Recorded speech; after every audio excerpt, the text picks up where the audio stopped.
काही भूमिका ठरवण्यासंदर्भात आजची बैठक होती. शिवसेनेचे नेते, त्यानंतर आमदार, खासदार हे ते बैठकीला उपस्थित होते. ज्या घडामोडी महाराष्ट्रात घडत आहेत राजकीय, त्याचा भविष्यात काय परिणाम आपल्या सगळ्यांवरती होऊ शकेल, नक्कीच त्याच्यावर चर्चा झाली. पाटण्यामध्ये स्वतः उद्धव ठाकरे सर्व विरोधी पक्षांच्या बैठकीला उपस्थित होते. आता 17 आणि 18 तारखेला अशा प्रकारची एक बैठक बेंगलोरला होते. तिथेही ते उपस्थित राहणार आहेत, कारण त्यांनी उपस्थित राहावं त्या बैठकीला यासाठी स्वतः राहुल गांधी यांनी त्यांच्याशी चर्चा केली. आम्ही त्या बैठकीला उपस्थित राहू. त्या बैठकीसंदर्भातल्या भूमिका आणि महाराष्ट्रामधली पुढली वाटचाल, काही काळ चर्चा, जो समान नागरी कायद्याचा विषय सुरू आहे त्याच्यावर चर्चा झाली काही प्रमुख मुद्द्यांवर. पण भविष्यामध्ये पावसाळा जरी असला तरी पक्षाच्या बैठका, पक्षाचे दौरे हे कुठे कुठे कसे घेता येईल आणि माननीय उद्धव ठाकरे या काळात कुठे दौरा करू शकतात आणि कुठे त्याने जाणं तात्काळ गरजेचं आहे, या संदर्भातला एक आराखडा ठरतो आहे आणि लवकर त्याची माहिती समोर येईल. राऊत साहेब, पण शिवसेना युबीटी पक्षाचं पुढचं राजकीय भवितव्य, वाटचाल ही महाविकास आघाडीतच असेल की हे पहा की शिवसेनेचं पुढली वाटचाल याच्याविषयी कोणताही शंका किंवा प्रश्न निर्माण होण्याची गरज नाही. शिवसेनेचं भविष्य उद्धव ठाकरे यांच्या नेतृत्वाखाली उत्तम आहे. किंबहुना ज्याने आमचा पक्ष सोडला त्यांनी त्यांच्या भविष्याची चिंता करावी अशा घडामोडी गेल्या 72 तासामध्ये महाराष्ट्रात घडल्या. हे आपण पहा. आम्ही आमच्या जागेवर मजबूत आहोत आणि आम्ही महाविकास आघाडी जी आहे, काँग्रेस, राष्ट्रवादी आणि शिवसेना हे तिन्ही प्रमुख पक्ष हे एकत्रित आहेत, एकत्रित राहतील. तुम्ही आमचे पक्ष किती फोडण्याचा प्रयत्न केला तरी तुम्ही काही आमदार किंवा काही खासदार फोडू शकाल, पण काँग्रेस, राष्ट्रवादी आणि शिवसेना यांचा जनाधार हा दिवसेंदिवस वाढतो आहे. शिवसेनेचा तर आहे. आपण काल शरद पवार साहेबांचाही सातारा, कराडचा दौरा पाहिला असेल, त्यांना मिळणारा प्रतिसाद पाहिला असेल. भारतीय जनता पक्षाने जो राजकीय भ्रष्टाचार आणि त्या भ्रष्टाचारातून सरकार निर्माण करण्याचा प्रयत्न सुरू केला आहे, त्याला लोकांचा पाठिंबा अजिबात नाही. अत्यंत भ्रष्ट पक्ष या देशातला, इतिहासातला आणि जगातला, म्हणून भारतीय जनता पक्षाची इतिहासात नोंद होईल.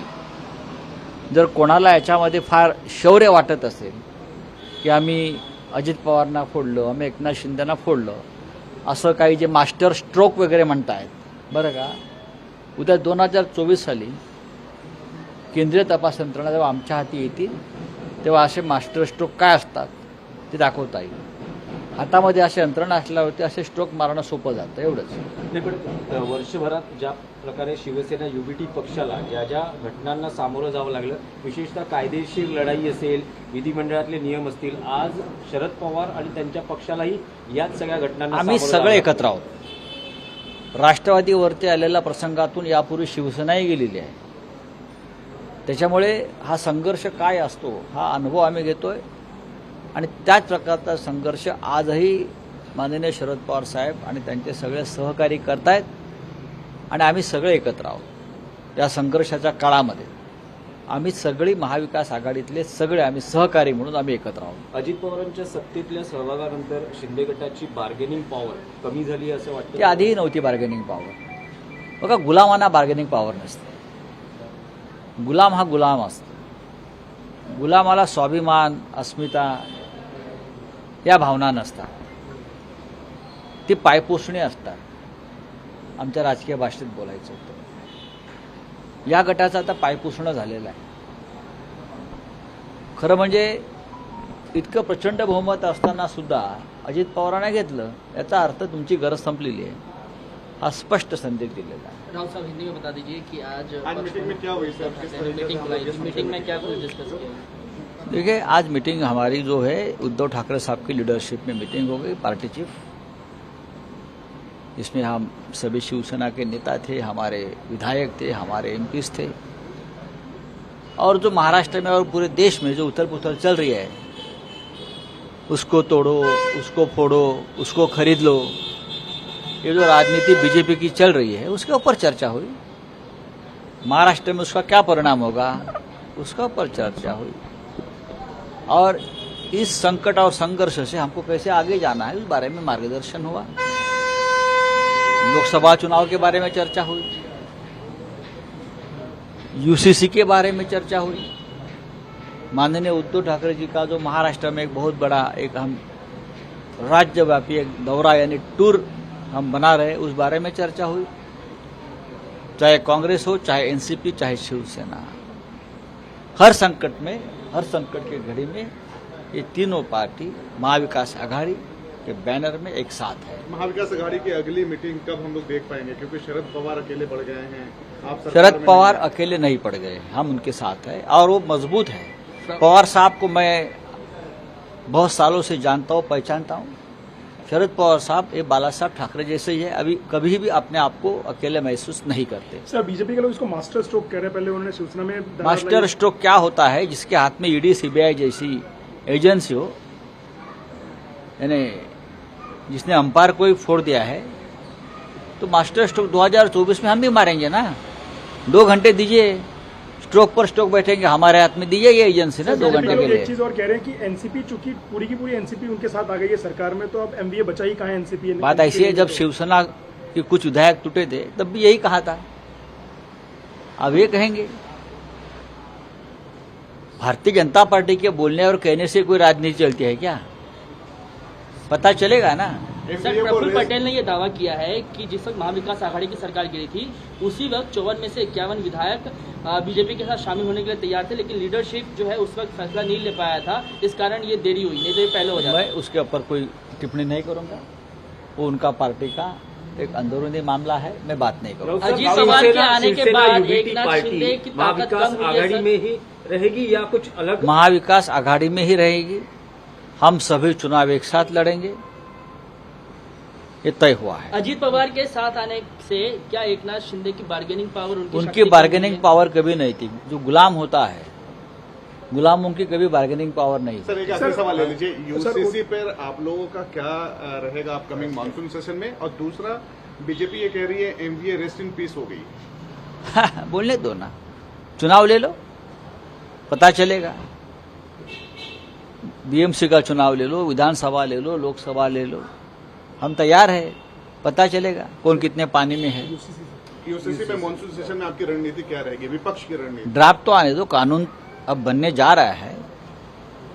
कल प्रेजेंटेशन हुआ है, हम थे उस प्रेजेंटेशन में। मुझे लगता है कानून का कोई विरोध नहीं कर रहा है, कानून का ड्राफ्ट कैसा होगा उस बारे में चर्चा हो रही है। चलिए, रावसाहेब, हेच फक्त एक मराठीत हवं होतं की समान नागरी कायद्यावर शिवसेना युबीटी पक्षाचं नेमकं समान काय नागरी कायदा हा एक सध्या चर्चेचा विषय भारतीय जनता पक्षानं सुरू केला आहे। सगळे विषय संपलेले आहेत। 370 कलम हटवलं काश्मीरमधून, म्हणजे एका अर्थानं जम्मू काश्मीरमध्ये सुद्धा 2 संविधानं चालत होती। आता तिथे समान नागरी कायदा आहे, पण निवडणुका घेतल्या का तुम्ही त्या आधारावर? 4 वर्ष झाले जम्मू काश्मीरमध्ये निवडणुका नाही आहेत। 370 हटाने के बाद भी अब ये नया शगुफा छोड़ा है यूसीसी का। मुझे लगता है किसी भी देश में सबके लिए कानून बराबर और एक होना चाहिए, लेकिन हमारे देश में सभी धर्मों का एक एक पर्सनल लॉ है। हिंदू मैरिज एक्ट है, शरिया है, पारसी है, सिख है, आनंद विवाह कायदा है, तो सभी के ऊपर चर्चा होगी। सिर्फ ये हिंदू मुसलमानों का मुद्दा नहीं है, ये पूरे देश के लिए कानून बनने जा रहा है, किसी धर्म के लिए कानून नहीं बनेगा। और उस बारे में जब ड्राफ्ट आएगा तो पता चलेगा। हम ये भी चाहते हैं कि अगर देश हित में अगर एक कोई चीज़ बनती है, सभी धर्मों के लिए एक चीज़ बनती है, तो उसके ऊपर डिबेट होनी चाहिए। चलिए। देश विदेशातील प्रत्येक घडामोडींचे लाईव्ह अपडेट मिळवण्यासाठी आता साम टीव्हीच्या सर्व सोशल मीडिया प्लॅटफॉर्मला लाईक, फॉलो आणि सबस्क्राईब करा। तसंच सर्व नोटिफिकेशनसाठी बेल आयकॉन प्रेस करायला विसरू नका।